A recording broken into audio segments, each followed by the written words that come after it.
Friends, we have got very, very distinguished panel members. I think that Alice is here, Rupa Manjari is here, I think I think that Stephen is here, Binodji is here, Sudipto is here. So all the great people are here. And what actually we decided, earlier my idea was that why not we should give them these issues and they would be speaking on those issues. But I would be suggesting one thing, that it's creating excellence, promoting excellence in the higher education is the theme. Promoting excellence is the theme in higher education. I would be suggesting one thing, that maybe Alice has got a wonderful experience, Stephen has got the experience. I think that they have got wonderful experiences of building the excellent institutions. So maybe that each one will speak for about 5 minutes. For about 5 minutes, maximums can be 7, and I would be just putting my buzzer. I hope you will not mind. And then let us try to find out what kind of common patterns are emerging to build the institutions of excellence. I remember only one thing, that excellence is a journey, it's not a destination. So let me begin by saying that excellence is a journey and not destination. It's like participating in the Olympiad. Those who participate in the Olympiad, and you ask a question, are you satisfied? Those who get the gold medal, they say that no, I'm not satisfied. The new journey begins now. So that's why those who are the excellence seekers, they always see their life in terms of building new goalposts, raising the bar of performance. So that's where actually Alice was talking something about the institutions. They go down, they come up. That's where the role of the leaders, vice chancellors, the role of the deans, the role of the head of the schools play a very significant part. So maybe that we can talk about that for about 5 minutes, first round, and let's see what pattern is emerging. And after that, we can come to the second round. So can we start with Alice, because I was quite excited listening to you. That's a very... That's okay, Alice. You can switch on There, thank you. You have issued me a challenge, Professor Singh. I thought, as I come from the University of Oxford, that it would be useful to talk a little bit about how a university with 800 years of tradition maintains and changes its position and manages to remain an institution of excellence. And in just 2 seconds, I would like, first of all, to congratulate JGU on having attained that extraordinary accolade, and also to wish the university, and I direct my remarks to Raj Kumar, very good fortune in the next 800 years of your existence. So I think one of the things that ancient universities have in common is that we were founded to educate the clerisy, the lawyers, the clerics, the theologians, who were, in the days of that foundation, the thought leaders of society. And as society changed, so did the universities move along. And at the University of Oxford, it seems to me that there were several landmarks, and I will come very quickly to which ones I think have the most importance for the modern world. But as the university developed, it founded a great library. And that became a central feature and emblem of and repository of the learning of the organization and of world learning. And it was very important that it attracted to it world learning. That was first in the 15th and then at the very beginning of the 16th centuries. There have been ups and downs in the history of Oxford, as there have been, no doubt, in the history of Harvard and Yale, another university with which I was associated, and other ancient universities. But when we have made great strides forward, there has been, I think, a common pattern to the reasons why. One of them is the diversification of the university. After a considerable period of stagnation in the 18th and early 19th centuries, the University of Oxford began to admit new people and diversify its membership. It admitted women, and in common with British society as a whole at that time, the rules and regulations surrounding membership of universities and, if you like, of the clerisy changed so that people did not have to pass religious tests any longer. And little by little, these new groups admitted into the university began to introduce new ideas. More and more people from overseas came to the university. The internationalization of Oxford was enormously important. And I will just mention in a parochial way that my own college, one of the first women's colleges at the University of Oxford, admitted the first woman to study law at Oxford, and her name was Cornelia Sarabji, and she was Indian. And she became one of the first two women to practice law back in India. She can stand, if you like, as an emblem of the internationalization of the university, bringing important new ideas.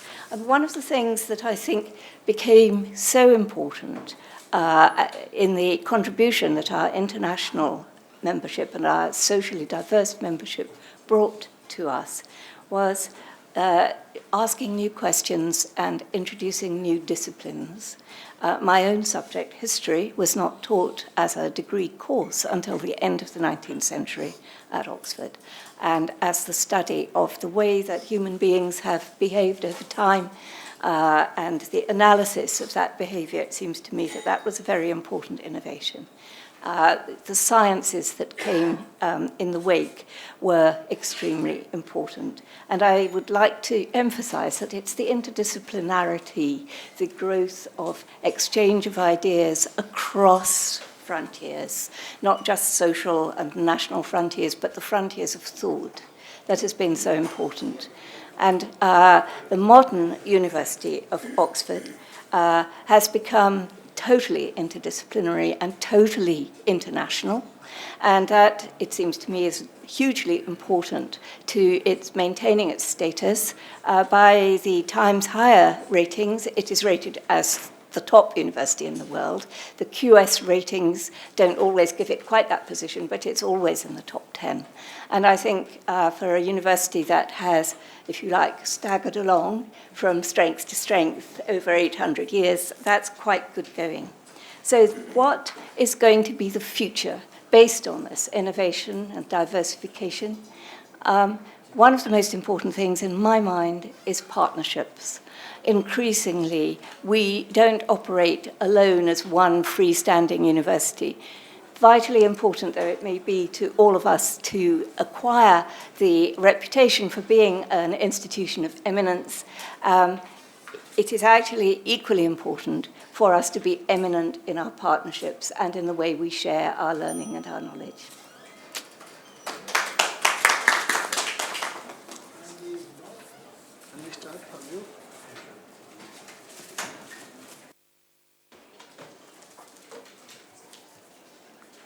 Let me begin by thanking Raj for having me here, also congratulating him for his status of an institute of eminence.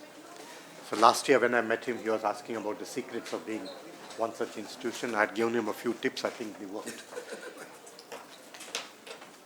Just to understand about the whole concept of eminence, excellence, and to be a global leader in higher education, and being a university with not so much of a history as Oxford. I think I had met Alice 10 years back during your 100th year of Oxford University Press in India. And then I had told we have got a little bit to catch up because we were then Manipal University Press, which was 6 months old. So we had something to catch up. So in terms of publications, I think we are catching up very quickly. So we're doing about 200 publications now. And one of our books is now in the shortlist for the Lucian Strike Asian Translation Award for a global, I think Rupa knows it well. So that's all about excellence in terms of chasing a dream and, like you said, dreaming in the day and making it happen. The first thing that you would require is an institutional will and commitment. So, and by institution, I would say it's not just the university's will, not just the board's will, not just the trust's will, but if it's a state university, I think it's even a national will and a commitment to do what they say they want to do, which means that investments, not just money, but investing in people, investing in an idea, investing in resources which are required to make us globally compatible. The second would be in terms of governance structure of universities. I would find flaws with the governance structure in both public and private sector universities. While the private sector would be blamed for having the trust, which is the governing trust, being involved in the functioning of a university, which should be best left to the academics themselves, the public sector does a little more. I think it does excessively, gets non-academics into many decision-making bodies of the university, which will dilute the whole academic standards of a university. And third, a simple thing would be to take a long-term view. We cannot be compared to a corporate, a business entity, where we take a quarter-on-quarter review to see how much better we have done. So you've got to take a long-term view. And as you said, institutions, universities are built to last beyond one's lifetime.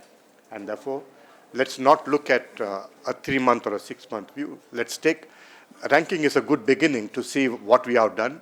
I'm not saying that, Ashwin, if you're here, I don't know if you're here, but your ranking still, I have problems with the QS and Times Higher Education. They're not the best ones, they're evolving, but due to lack of anything else, I would take the current ones with all their shortcomings and use to compare myself to see what I've done against last year, rather than seeing what I've done in comparison to the others. So that's what we should take. The second big thing would be to bring in a change in the institution that you are working with. So I would want to differ little different take a different point of view from what Professor Pritam Singh said in terms of first destroy, disrupt, and then recreate. So for a university which is in existence for 25 to 30 years or more, it becomes impossible to redo the whole thing. So it has to be like a surgery on a beating heart. So you cannot, life has to go on. So if you are being largely a teaching university, now to bring in research, I can't be disruptive. So I've got to bring it insidiously, I have to bring it efficiently, I have to make sure that the existing operations are not affected. And therefore, but research is the most important determinant of a university's success or failure when it tries hard and strives to be a global player. So research to me addresses the 3 different layers and 3 different tiers. One would be, how do you measure research in terms of making your findings known to the peers? And that's what we are evaluated on. That's what is measured in terms of publications, books, and so on. But that, I feel, is one of the least things in research output. The most important, perhaps the 2 more important ones would be, how do you carry the difficult jargon of a scientific language to make a population literate? So population literacy regards to research is something that needs to be done with equal felicity as you would do a publication. The second would be in terms of advocacy. How do you use the research and secondary research to create evidence to convince a policymaker that certain things have to be done based on science? And these, I feel, also ought to be measured in a university's journey towards excellence. So lastly, I would want to say that there would soon be a tipping point for any university to say that we have now reached a point where we can really take off. So how, where, and when is determined by the organization itself, and the ecosystem which is around that university will determine that tipping point. So I feel all of us are on this journey. Many of us have reached those critical points of takeoff, and I feel that in the next 10 years, you will see quite a lot of these going to different levels in the World Committee of Universities. Thank you.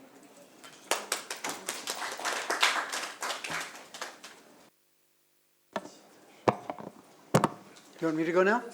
Okay, 5 minutes. Thank you. I've set it for 5, the alarm's going to go off. It's a great honor to be sitting at the table under your leadership, sir. I was deeply moved by what you had to say. Also, I've been moved by Alice, my colleague, because obviously she's talking from the perspective that you wanted us to talk about. What do we come from? What do we have to say coming from the elite institutions that we represent? Ours is a much newer institution. We were only founded in 1636, and we're struggling to catch up. But the interesting comparison in the evolution of the two institutions, and my theme is selectivity and inclusivity. Obviously, when we were both founded, the purpose was to educate the clergy. In our case, even you said the lawyers and so on. We didn't get a law school until 1816. The Harvard College was founded, as I said, to educate the clergy, and a medical school was added to it in 1782, and then the law school in 1816, and divinity school, and then the other business school, and then the others increased. So there's been this evolution from exclusivity of a very small group of people serving the purposes of the Puritan settlers to train their clergy, to a broadening education of the meritocracy, of the sort of hereditary meritocracy, to occupy the leading professions. And then we've also evolved in extremely important ways, but only in the 19th and 20th centuries, and even only in the 21st century in some areas, to become, as we call, coeducational, to admit women to the universities. That's also relatively new. The big break that occurred not until 1975. Yale was a little ahead of us in 1969, but it was only in 1975 that women were admitted to Harvard College. So this evolution of a selectivity broadening creates challenges that I think, as I look at the title of this panel, promoting excellence through higher education, excellence in higher education through institutions of eminence, the way forward. So as we reflect on that theme, there are two challenges that I would like to highlight that are that may draw upon the experience of the elite institutions that we're talking about. First of all, I don't think anybody around this table favors the concept of hereditary elitism. That's the way our institution started. Thank goodness this institution of Jindal Global University did not start that way, but it is seeking to balance that aspiration to offer the best higher education for everybody with the selectivity that the institutions of eminence process instills. So that process has been described as a reform strategy concentrating resources on a tiny percentage of the nation's 785 universities. This is a classic debate in public resource allocation. Selectivity and focus versus inclusivity and breadth. How it is resolved depends on the desired end. Is it to create an elite institution, or is it to make some improvement in all institutions? So I'd like to leave you with two challenges that this panel suggests to me. The first one is, how does the impact of the selection for the institutions of eminence create a wider gap, concentrating resources on the privileged few rather than devoting resources to broadening access to higher education?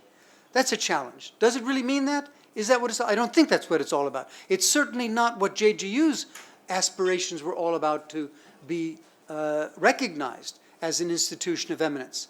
Nevertheless, that's what the process involves, is identifying those criteria that are going to allow a very, very tiny proportion to reach the top. The second challenge that I think this, the theme of this panel raises is whether universities benefiting from the selection to this prestigious status will devote adequate resources to meet the needs and expectations of faculty and students who aren't maybe doing that cutting-edge resources, who aren't part of it. What is their university experience going to be like?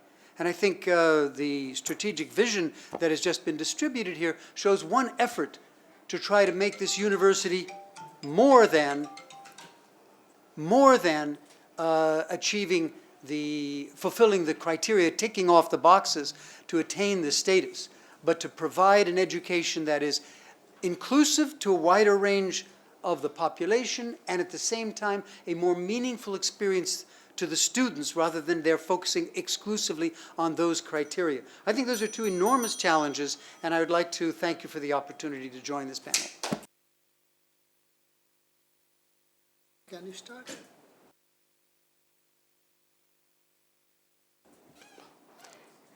Thank you. First, congratulations to Raj and family for their 10th anniversary. You know, I was not keeping very well, and I had lost my voice for a while. But now that the fever is down, and I knew I'm not going to spread the infection, I adhered it, and I sort of arrived this morning. It's a rare honor to be part of a session being chaired by Professor Pritam Singh. The morning session, the wisdom, and already 4 speakers. Like you said in the morning, whatever I have thought, I have to alter because some of the points have already been made. It shows the similarity of problems we are facing, like what Professor Bhatt talked about, but compared to 800 years of Oxford, Shivnada University is just 8-year-old. And we are also located in a remote part of UP. And so I'm going to focus on the things that have not been talked about so far. So since we are talking about the framework of institution of eminence, when the framework was made, it was very clear. Certain phrases were sort of almost lifted from what we believed in, that these institutions have to be truly multidisciplinary and research-focused. So there must have been some wisdom that has gone into devising as a selection criteria institutions that are multidisciplinary. And I strongly believe, you know already, I'm a physicist by profession. So I feel that liberal arts, you can't talk about liberal studies without sciences, because that logic has to really come in. So we actually went ahead and tried to establish a university of excellence with its full glory, full sciences, full engineering. You've been there for long, and then social sciences, humanities, and as well as a business school that we call management and entrepreneurship. So I fully agree that excellence is a journey. And brick by brick, there are no shortcuts to it. So brick by brick, it has to be built for a goal that would be much beyond the lifetime of all of us. The stability that we are talking about, there are 2 components as I see it. When you start a place like this, like what Raj also did, you start with a top-down vision.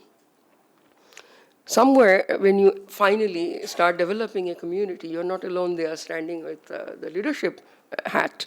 So it has to match with the bottom-up approach for stability and organic growth. And this is where the leadership, the part that we are talking about, combining inclusivity with excellence, one part of that discrimination starts right here. You discriminate and figure out where are the areas you are going to fund and where you are going to excel, because otherwise this stability is actually going to get disturbed.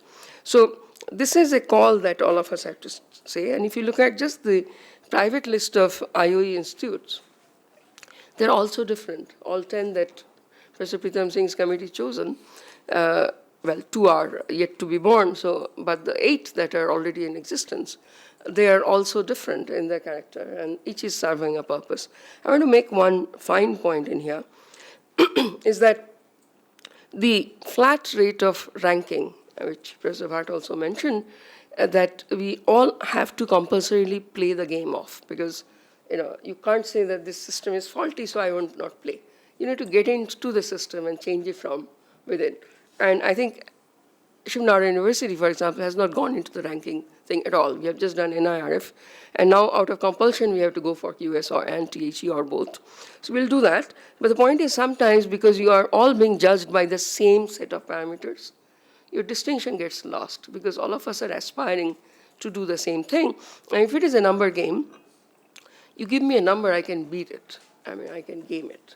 So I think there is a danger that is lying in there, particularly at the stage of growth of India as a country. India has many, many layers. If you focus only on the millennials, you're going to lose out the majority of the young population that we are entrusted to educate today, because the demographic dividend is soon going to be a demographic disaster if you do not channelize that energy. And I think private people have to contribute, because that's 90% of your institution. So I want to actually say that let's remember the message that you said, and we are fully conscious of it, the context and the layers that you have in the Indian system. One size doesn't fit all. And I think not everything has to be looking at the international parameters that have been given. There is a lot of value to be added on slope of growth rather than just the point where you are. If you're already there and you just made incremental changes, or even this way, you're still on top. If I have taken students from here and put a steep slope and put them up there, that is what I think to be counted as my sign of value addition as an institution of excellence. So the rest of it has been already talked about, and the major thing that's plaguing all of us is the dirty word of investment. I'm glad you made it a big issue, because without that, research excellence cannot quite come. And the public-private partnership should be taken in its full glory, because 10 public institutions will get their funding, and the 10 private institutions will just get freedom, which is good. But some freedom I don't want, actually. It's good to have some regulatory watch on you. And it should actually need enablement through resources. Human we can put in, but the other kind of resources where I think we'd be looking forward to. And that's a sore point. That's really a sore point. I'll not talk much anyway. The time is up and my voice is not permitting. Thank you very much.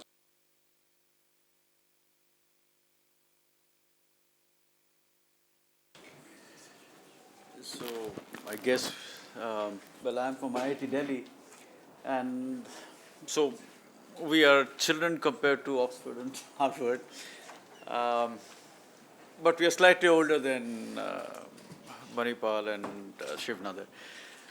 And so we have also gone through this sudden explosion from being a 2,000 student institution in 2000 to being a 10,000 student institution in 2020. And also an institute of eminence. Now, the biggest problem that we are faced with is that, when you say that you know how to tie your shoelaces, you simply can tie your shoelaces, you don't know. So for me to even suggest that we know how we have become Institute of Excellence is very difficult. And then there's something which I agree with what we just heard from Professor Ghosh, in that you cannot use the same method for every university, because but then again, when you want to set back and want to do something different, just to be different, you don't get, you only get eccentricity. You don't really get excellence out of it. So this is something which has to be treaded very carefully. And we go through this process. Now, the central theme here is the concept of university. And so people who started many years ago had an advantage in that, they always had this, concept of ideal of society. And in the days of, smaller communication, that ideal changed from place to place, depending on your religious beliefs, and your thoughts were guided by your religious beliefs. So you set up different ideals. So each university somewhere still deep down must have its set of ideals. And then you set up the university in that mold. And then the obvious question is that you can't implement that, but you just need to go back to only to Plato, who said that, even if the painter who paints the perfect figure, just because the perfect figure does not exist, does not diminish him as a painter. He is creating fiction, but he is doing the best job. So I think that's somewhat of the spirit in which we live. So we know we are not perfect, and we try to aspire for it. And so how do we do it?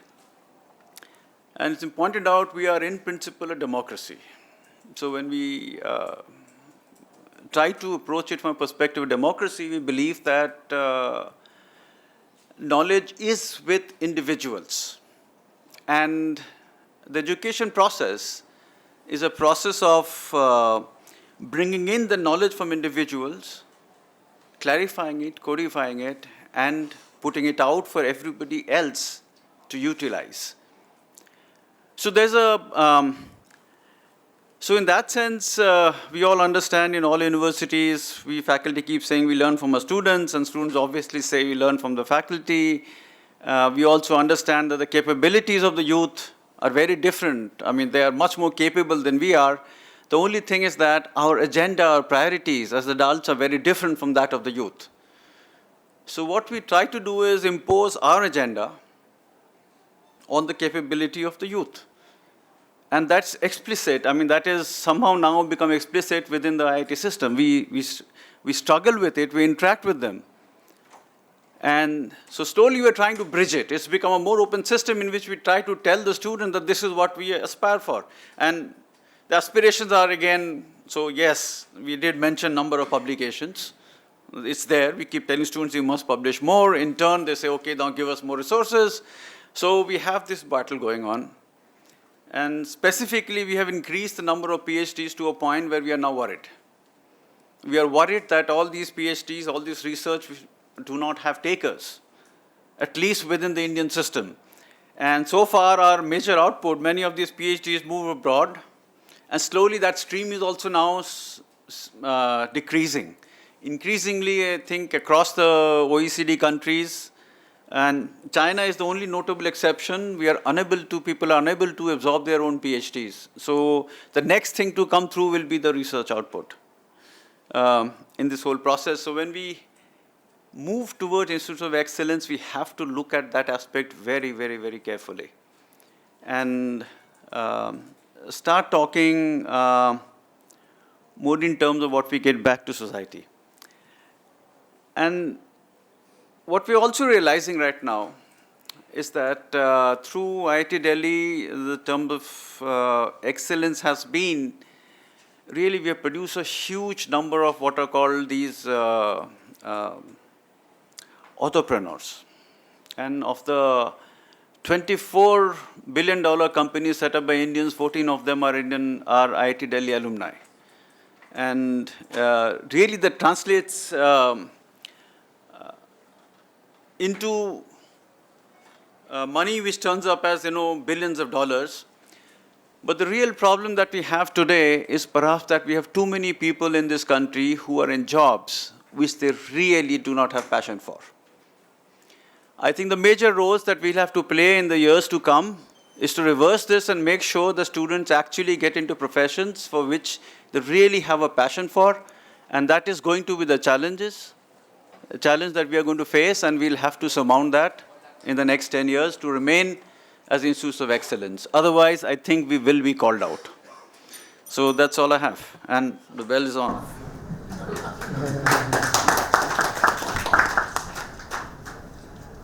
Yes. I'll keep it short, sir. Thank you so much. I just want that at least 20 minutes for discussion. Yes.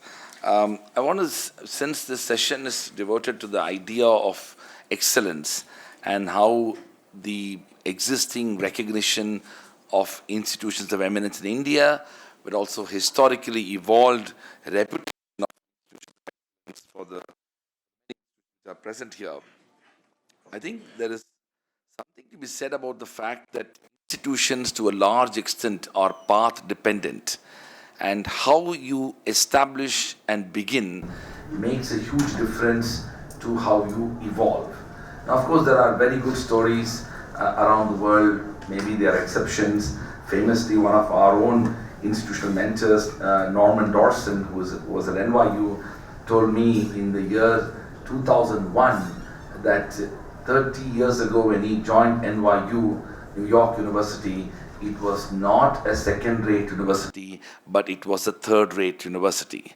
And New York University, of course, became a truly world-class university in several decades. But NYU's story remains an exceptional story in the world of institutions. So my question and my point here is that I think excellence has to be at the beginning of the institution. And so the vision and mission and imagination of any institution has to be with a view to promoting excellence. Now, the biggest challenge which institutions in India do face is that most institutions are not actually established with a view to promoting excellence. There are other equally important public policy imperatives like access to education, for example. A large number of people need to be educated, or you need to provide employment for a number of people. And so you need those courses and those programs in which students need to be educated. And all of that are equally important imperatives. So far, excellence has been a luxury and an aspiration for institutions, and it has not become a part of a natural evolution of institutions. So I want to say that as we look at the future, institutions of eminence which are recognized have a dual leadership role to play. A, to sustain that vision of excellence on the basis of which they were created, and B, also to, let's say, inspire other institutions that are existing and that are going to become institutions to start thinking about excellence in a more democratic and inclusive manner, as opposed to a lofty aspiration that only a few of them will have. I think I'll stop there and we'll continue in the discussion. Thank you.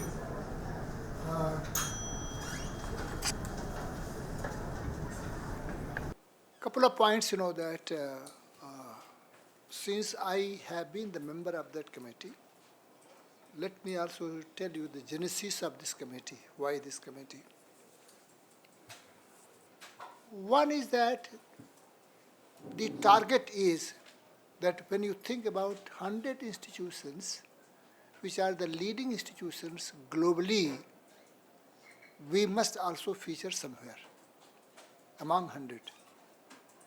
And the idea has been given. Prime Minister, when we met the Prime Minister, he said 10 years, but when we discussed, he said at least not 10 years, but in 15 years you must feature. That's one point which he made. The second point which I would like to say that he said, the universities will have to be holistic universities. That's where he talked about interdisciplinary, School of Medical, School of Technology, School of Management, School of Liberal Arts, School of Anthropology, and so on and so forth. And because of that, you'd be surprised to know that we could not choose Iim Bangalore because I was dean there, and in the Financial Times ranking, Iim Bangalore is ranked as number 24. You must be knowing. It's a great school. We couldn't choose actually Ahmedabad, Calcutta, and Lucknow. Though ranking-wise they are very high, but they are not holistic school. They came and made the presentation. We said no. That's not your core competencies. Don't be the university. Continue with your core competencies. Similarly, we couldn't choose Punjab Agriculture University, Ludhiana, though they made a very significant contribution in India. You know that about the PL 480. You all must be knowing about it. We couldn't choose actually even Indian Statistical Institute. It's a great institution. So one point is that those who are coming in that one, can we also bring holisticity in terms of discipline? That has been one. The second thing that Vinod made a very powerful statement, governance structure, we have been very careful about the governance structure because we have find fish rot from the top. If the governance structure, and I have seen many institutions going down and coming up because of the governing body. Who is the chairman, who is not the chairman, and so on and so forth, And that's why I can also name, for example, the Thapar Institute we couldn't select. Because Gautam came and he made the statement, but please don't quote me outside that I am. So I asked a question that when they need money, what happens? So he said, well, when they need money, they come to me. And when you go to all the time to collect money and you talk about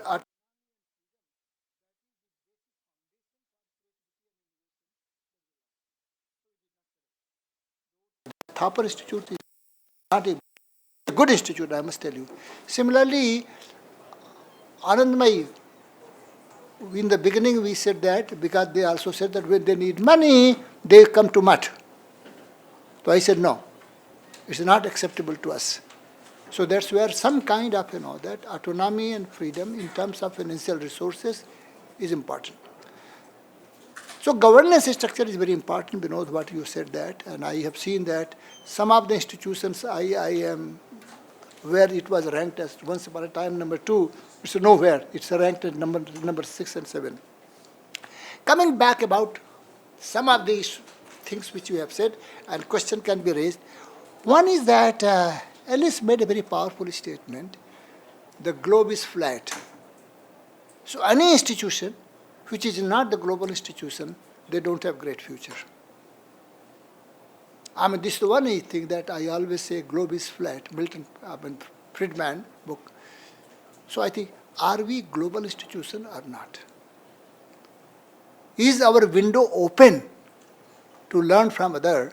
And that's where I think that she also talked about the partnership.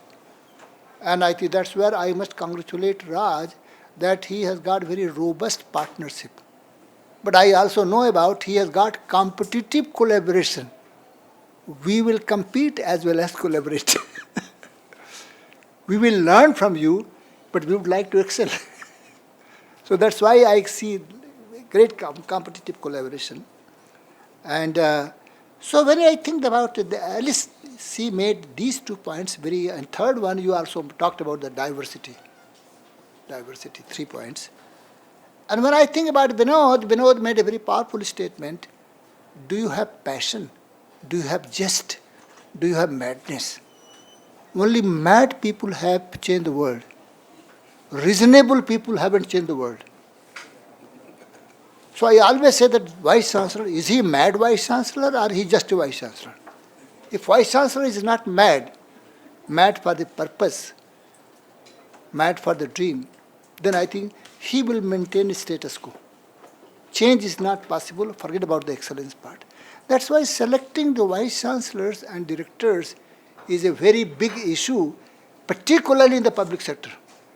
I have been talking with UGC that what actually you can do, that the way we select the CMDs of public enterprises, and we have got Public Enterprise Selection Board. I have been telling PK Misra as well as DP Singh that why not we should have University Selection Board, where we would be having the Vice Chancellor, good Vice Chancellors. Otherwise you find that they don't have any control over. And the leader, if he comes, good leader he comes, at least if he can't make it, if bad leader comes, at least he can destroy it. So to destroy any institution, you don't require more than a month. Okay. To build the institution, you require years and years. So that is another point actually. So that's why your just part is important. Another point is, he said that investing people. You made a very powerful statement. Are we investing people? And I remember very well when Alexander came here, he conquered 2/3 of India and he wanted to go back. So somebody asked a question that only 1/3 is left. Why not we should conquer only 1/3 more, so that we occupy whole of India? And Alexander made a very powerful statement. I don't mind my men are thirsty. I don't mind my men are hungry. I don't mind my men are tired. But my men have lost zest and passion to move. That's where the role of the faculty comes. Can they also become the institution builder? Can they also say that they are the vice chancellor? Can they say that they are the director? They are the dean? And I think that what actually he is saying, you'd be surprised to know, MDI, it doesn't belong to government, it has given the largest number of directors to IIMs. Because my one dream was to select the largest number of directors, and after MDI, Lucknow also followed. You are in the business of, Vinodji, you must also find out who would be your successor, who would be your, at least in the private sector we have got that kind of autonomy and freedom. In the government we don't have. But can we groom leaders? Leaders groom leaders. Those who are non-leaders, they destroy leadership. So that's important point, that how to invest in people, how to really invest in people, how to build them, how to groom them. And I think that if you start calling a sheep, you are a lion, a lion, a lion, a lion, sheep starts believing that sheep is a lion. If you start calling a lion that you are a sheep and sheep and sheep, the lion starts behaving like a sheep, that. So what to do about that one? That's where building the leadership. I think that Stephen made a very powerful statement. We are staying for whom? We are staying for whom? And in Hindi, I always say, if you don't have buyers, the factory would be closed. Who are the buyers of your product? Keep in your mind. Who are the buyers of your product? How the society view, giving the ring to myself that first time. It's a known as unconscious conspiracy. So I think that who are your buyers, that's where the stakeholders become extremely important. And somewhere, I say that customer or stakeholders, there is one word in Hindi I jokingly say, जो कष्ट से मर जाए, उसको हम customer बोलते हैं. So how to take care of customers and how to bring customer centricity? They can be your students, they can be your faculty members, they can be stakeholders outside. And that's why when I see at least the neighboring people, they would be coming to your campus, they would be tempted to plant the trees. And I would also like to say that if you want something to be planted and you want to see the result tomorrow, plant the grass. You can see the result tomorrow. If you want to see the result after 5 years, and then we say, plant the trees. You can see after 5 years the fruits. And somebody asked a question, if you plant something and you can't see the result in your life, build the human beings. You can't see the result. You don't see the result of your student. One day they would be occupying the CMD, they become the president, and they become the MD, and so on and so forth. So primarily we are in the business of what? Whatever we do, the center point is that we are in the business of bringing leaders. Can we also say that there is great scientists? Can we also say the great leaders? Harvard, though the Harvard actually, in terms of ranking, it's about 7 or 8 now. The ranking has gone down. Depending upon which rankings. Yeah. Yes, yeah. So I'm talking Financial Times, that, because that's only ranking. Harvard Business School, yes. Yeah, it has gone down. But why no one can beat Harvard? Because they have got alumni. I always find out the heart of your school is your alumni. That the great alumni, you are the great school. Because they are your warriors. In fact, you have got 590. I was trying to see your data of ITI, Delhi, and I said 519 startups. Amazing. And you are ranked as number 1. I don't know whether you are aware about it or not. You are ranked as number 1. The point which I'm trying to make here, that think about the stakeholders, and are we covering? Now, what actually we are open, at least for about 15 minutes. Any question can... You can go, so we started 15 minutes late, so you can go up till 12:40, so you have 20 minutes. 12:40, okay. Question coming, and we all collectively will reply, okay? Question. Sir, can I high academic table probably point out a few things from a strategic and an administration point of view. My life has been spent in the armed forces and as an administrator in the government. Now I'm trying to become an academic under Archie's trying to teach me. So just a few points. You can use the mic. It's on. Yeah. Professor Stephen made one very important point, and that is the vis-a-vis Institute of Eminence, vis-a-vis the rest of our higher educational system and institutes. Where do we invest? I think it is a very pertinent point. In the case of India, sir, we have no choice but to invest in both. Stephen, we cannot afford to miss out. By trying to bring up everyone, we cannot afford to miss out to go on the high table. So I think both have to continue. I do not know, sir, if this Institute of Eminence whole process has been closed. I think there must be hope so that every 2 years or so, others can vie to come up here. And I think we need to slowly increase the numbers and not freeze them. That is the second.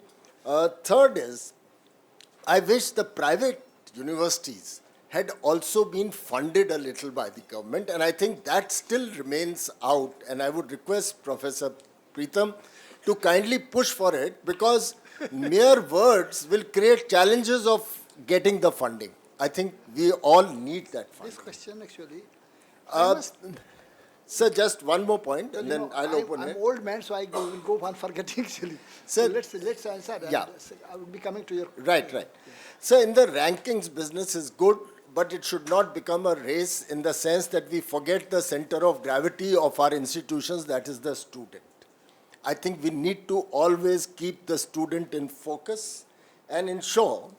And last but not the least, sir, I think when you talked of holistic universities, I think a very important experiment has been tried out in JGU, where we have decided to confine ourselves to social sciences and affiliated fields, not going into some major dimensions like medical, engineering, etc. I think there is scope for having these kind of specializations also, rather than broad basing it all the time. Thank you, sir. Just Number one, can I just actually, let's one by one. One is that you'd be surprised to know that our R&D investment is about 0.7% of the GDP. Only 0.7%. China has got 2%. If you see the GDP of China, that is 3 times more than India, how much money they are pumping in the R&D, publications and investment. So this is the one area. And I think that he knows about that, but we have to fight another battle. I was talking in the PM office that many companies are spending a lot of money in terms of social responsibility. But there is one thing that they will have to spend a portion of their money in terms of social responsibility. Now, earlier they were not allowed to spend the money on R&D. Now we push them, that the government said that they can also spend money on R&D, and that would be considered as a social responsibility. But to my great dismay and surprise, which he told me this morning, and that's another battle you people will have to start, they say the social responsibility money would be going only to the government institutions. So on the one side you go on giving the capital grant on the land and everything. So you find that those who don't need to be supported much more, they are being supported. So you find that you are giving milk to the grown-up persons, but those who are the child, they are deprived of milk, you know that. So I would like to say one thing, that this is the one area where all the institutions of eminence, those who have been selected from the private sector, you have to go and at least appeal and talk with the government that please do something about this one. I think that is important. And I think that I would also, if you're taking the lead, I will also go along with you to talk about that. This much I can say that. There are more questions. Specific question, this is, I guess, directed to Sudipto, that, see, IIT Delhi had all the Can you use the mic? Yeah. This is not working. You have to switch it on. Yeah, it is working. So IIT Delhi had all the academic autonomy it needed essentially from the beginning. What does the institution of eminence do for you in terms of what does it allow you to do that you could not do before, leaving aside the $140 million? So, We were not allowed to hire faculty of non-Indian origin. So we were not allowed to hire faculty of non-Indian origin. We were not allowed to give scholarship stipend to a person of non-Indian origin. These are two things which are specifically been enabled through the IOE system, which we now appreciate. So we are globalizing. We already now have about 8 foreign faculty on board, and the number of foreign PhDs admitted this year, just this year, has gone up to 100 from 30. So that's a change, positive change that we are seeing, and a direct benefit. Other ones are, I guess, intangibles, which we can talk about later. okay, I mean, yeah, I'm not going to get into that. You know my views on IITs. So, question for Rupa related to that, that since SNU is the only STEM institution in a sense, I'm leaving IIT out in this list. What is it that IIT will allow you to do in terms of UGC and AICTE restrictions that you weren't doing before? I mean, what would be the substantive change from being out from under UGC's thumb? Actually, for us, first the tag is a prestigious one, so it would attract hopefully better faculty, and the faculty we lost, and some students, the best students to come to SNU. On your specific question, I think the big freedom that we get is, for example, having to go for every new course you want to float, needing permission. If you want dual degrees, have to go through NAC and again place it, wait for their approval to come. So all of that, I think we are just now suddenly feeling, once we get, go through the entire process, it would be faster, and we'll be able to design things the way we wish to. We have done many things, but you know, at every point I had to actually make sure that we clear everything through UGC.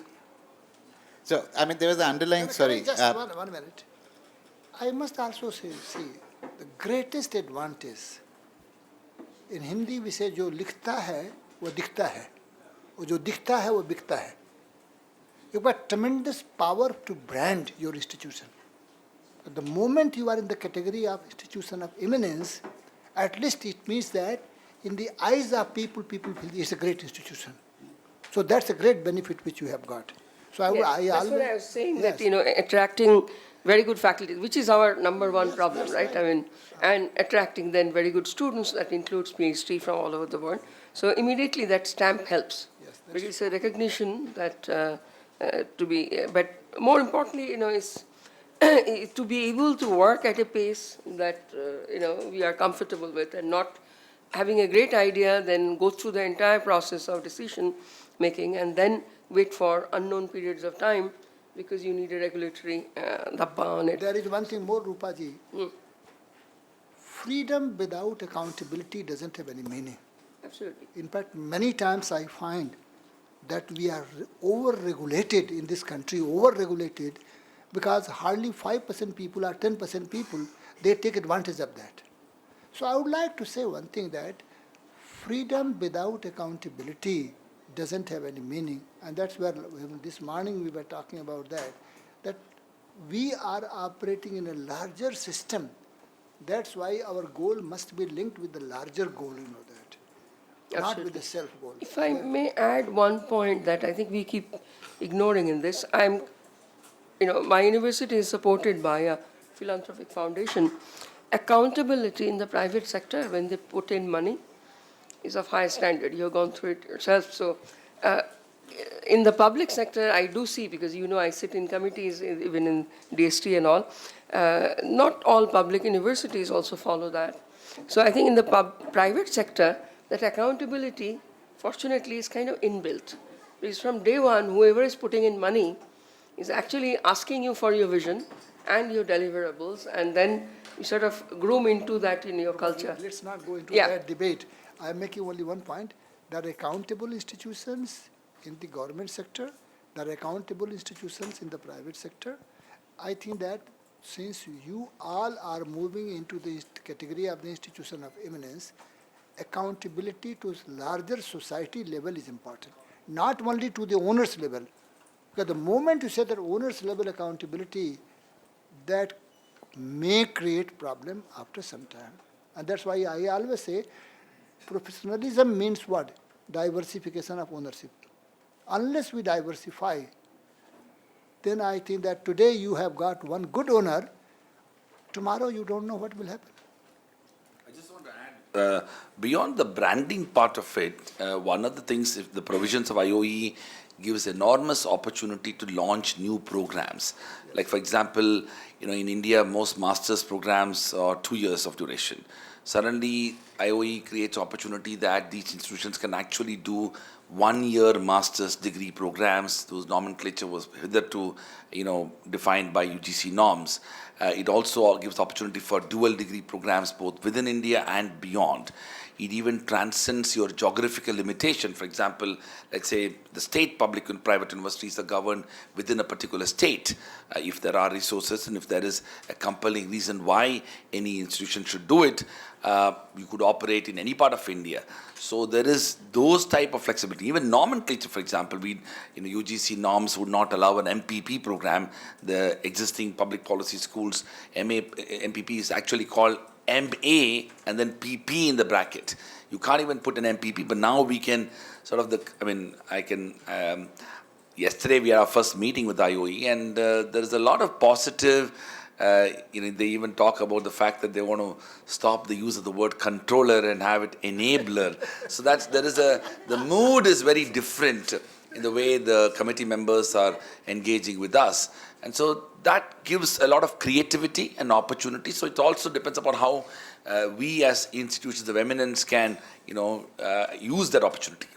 In fact, what actually Raj is going to do, there is a controller of examination here. So he met us in the morning. So he told actually him that we have to change your designation. Because the moment you put the word controller, it means that I am here to control. The semantics and nomenclature, they make tremendous amount of difference in all that. Can I make That's why one last comment? No, sir, some more. Okay, can I just make a couple of suggestions to Dr. Preetham Singh, because you are in a very unique position. Academic, you have the ears of the policymaker. You're sitting in a review board which looks at the 10 best universities or 20 best universities in the country. So 2 suggestions. One is the new education policy is very silent on institutions of eminence. It looks as though this was, the work on this started much, much before. So please see that it is included, and whatever changes you want to bring under the IOE can be pushed under the new education policy so that it gets passed and then the reforms can be fast-tracked. I would like to make only one point to all of you, those leaders who are sitting here. You find that you are prohibited to do it. Because you have got UGC, you have got AICT and all kinds of things. In many areas, you are prohibited to do it. I always say, but there may be some areas where you are not prohibited. There's a gray zone area. So those who are the leaders, they don't operate into the prohibited area. But they always find out where I can use my discretion. Even while talking with the UGC and AICT, Binodji, I will tell you something very interesting. The double degree program being totally governed by the AICTE, we began actually in MDI. And they asked a question. I said, sir, if this is not something good, you stop it because we thought it's good for the country. So he said, well, if that is good for the country, it's approved. I would also like to say that your job is that when you are working in a regulatory system like India, somewhere persuading the regulators and making the regulators see what you want to see, it's your job. That's why you must have some I'm using a wrong word, but deliberately I'm using it. You must be a great seducer. You must seduce these fellows that, well, whatever you are doing, you are doing for the interest of the country, that's very important. And that's your role as a leader. For example, I will tell you one example. I bought about 25 acres of land in Noida. And in those days, even you can't buy a new car. If you want to dispose your car, old car, even you need the permission from the ministry. But I bought about 25 acres of land. And somewhere I could manage it. Somewhere I could manage it. Because you find that I got the letter from the ministry, no doubt, that why not action should be taken against you and those kind of things. But I met the minister and I met the secretary and I could manage it. So that's why I always say that leadership means what? Managing unreasonable things are many times impossible things. That is the meaning of leader. And that's why in Hindi we say, लोग कहते हैं बदलता है जमाना अक्सर. Leader वो है जो जमाने को बदल देता है. Your job is that. And that's why you find, that's why 90% time the job of the Vice Chancellor is not to sit in the office, sometimes sitting in Delhi, sometimes meeting the minister, sometimes meeting the customers. For example, that's very important. That is the job of the Vice Chancellor. And that's Any why... more questions? This side, please. Yeah, please. Yes. Yeah, thank you, sir. Yeah, I think it's very important to have public universities in a country like India, number one, because we cannot distribute land, we cannot distribute money, at least we can distribute good quality education to Indian masses. That's number one. Number two, as far as, since I represent a state university of Haryana, like as far as state universities are concerned, and the kind of governance which prevails in the state universities, there is no dearth of quality teachers, committed, honest teachers in state universities, but nobody allows them to function that they want to function, as far as academic autonomy is concerned, and many other types of autonomies are concerned. So like MHRD, can it do something for state universities? Can they also think or dream of becoming one day IOE kind of thing? So like, can there be a scheme, can there be a parallel or an alternate way to include? And I think majority of Indian students go to state universities. So like that's a point I wish to clarify. Well, I think that two state universities came in our reckoning. One is from Tamil Nadu, Anna University, and another one actually Jadavpur. In West Bengal. So both came in our reckoning. But there was one thing more, whether you like it or not, but what has been your QS ranking? What has been your ranking in time? I think that was really operating in our mind. And one thing more which I would like to say, how come the same Indians go to America and they publish? How come same Indians, when they come back from America, they stop publishing? In fact, Iim Bangalore, in terms of ranking, in terms of publication, is ranked as number 1 in the country. What I was doing there was, I said that total workload we defined. And the total workload we defined in terms of teaching, in terms of research, and in terms of consulting.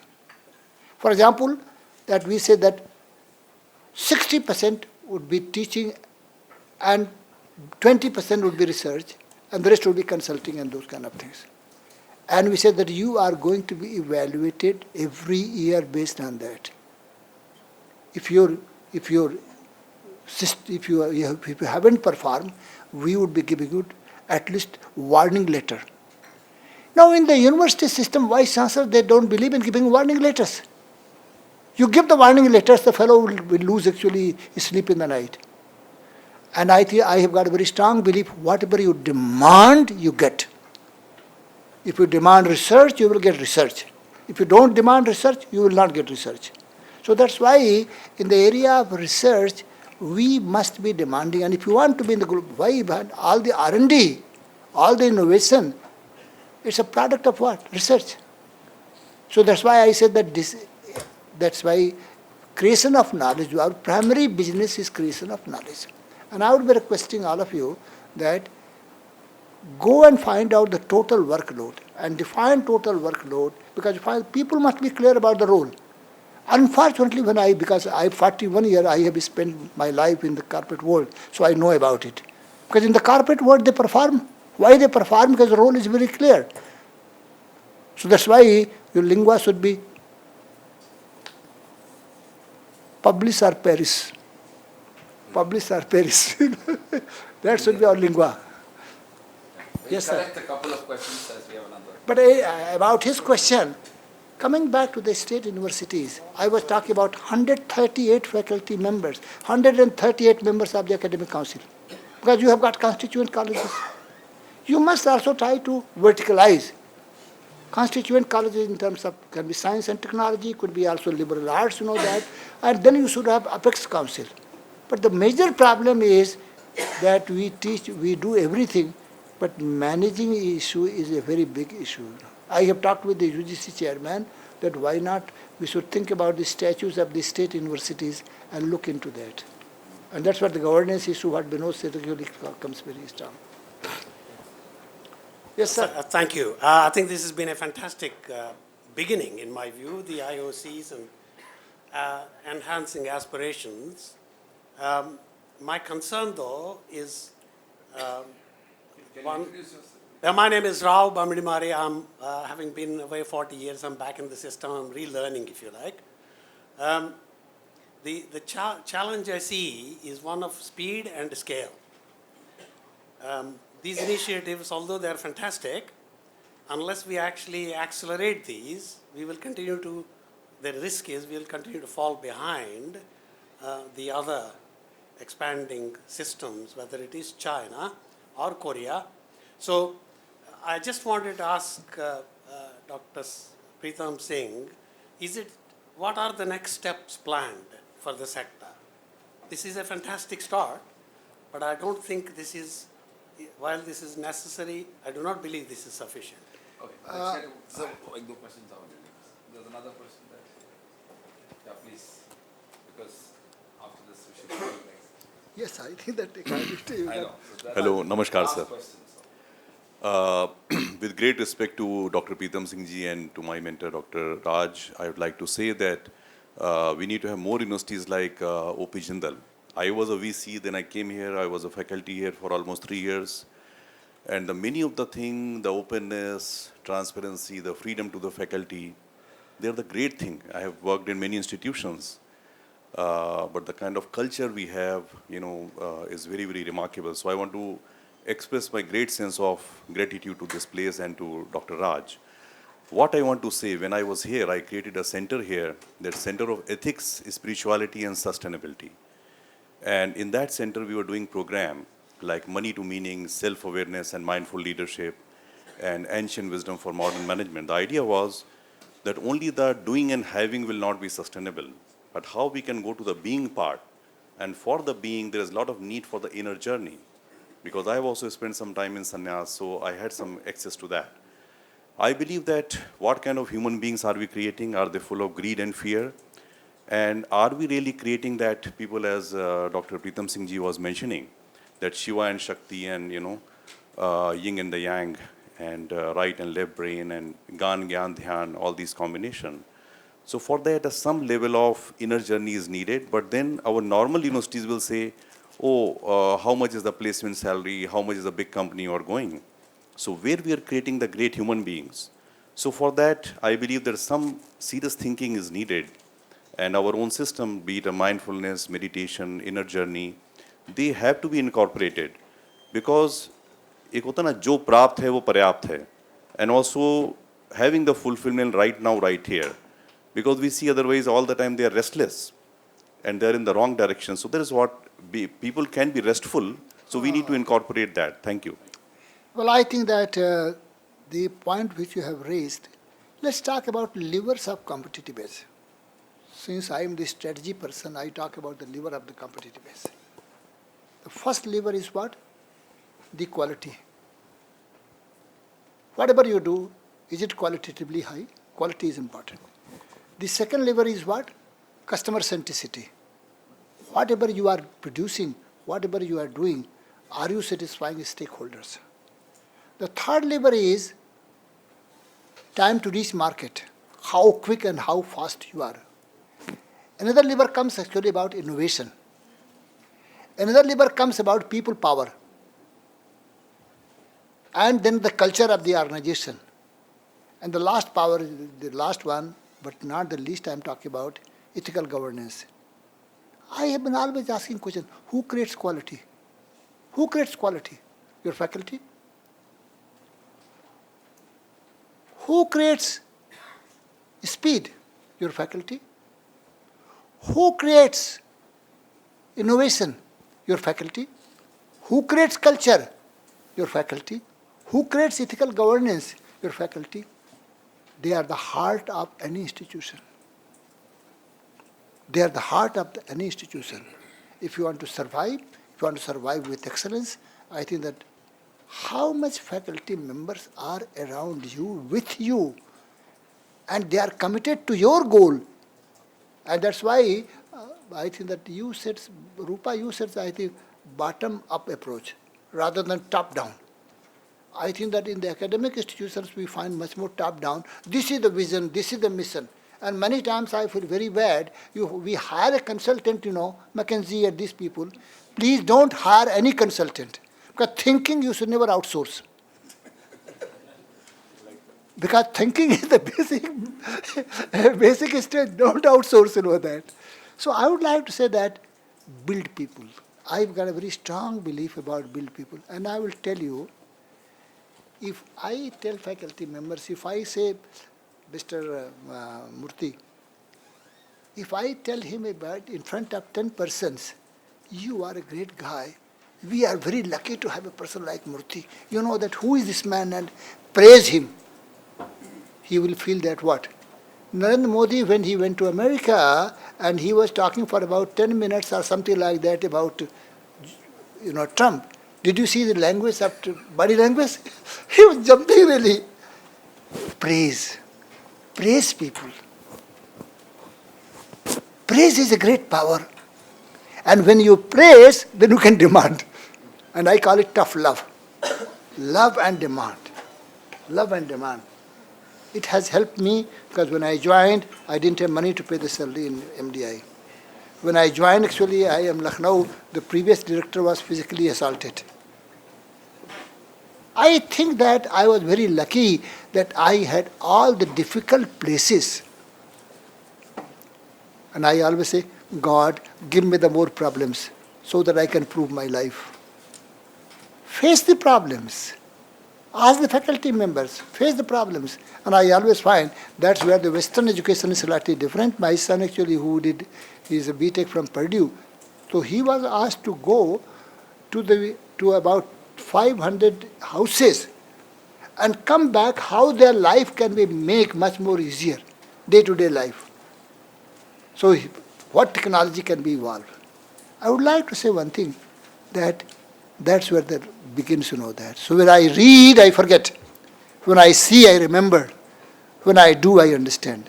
The whole pedagogical system of teaching that need to be drastically changed in this country.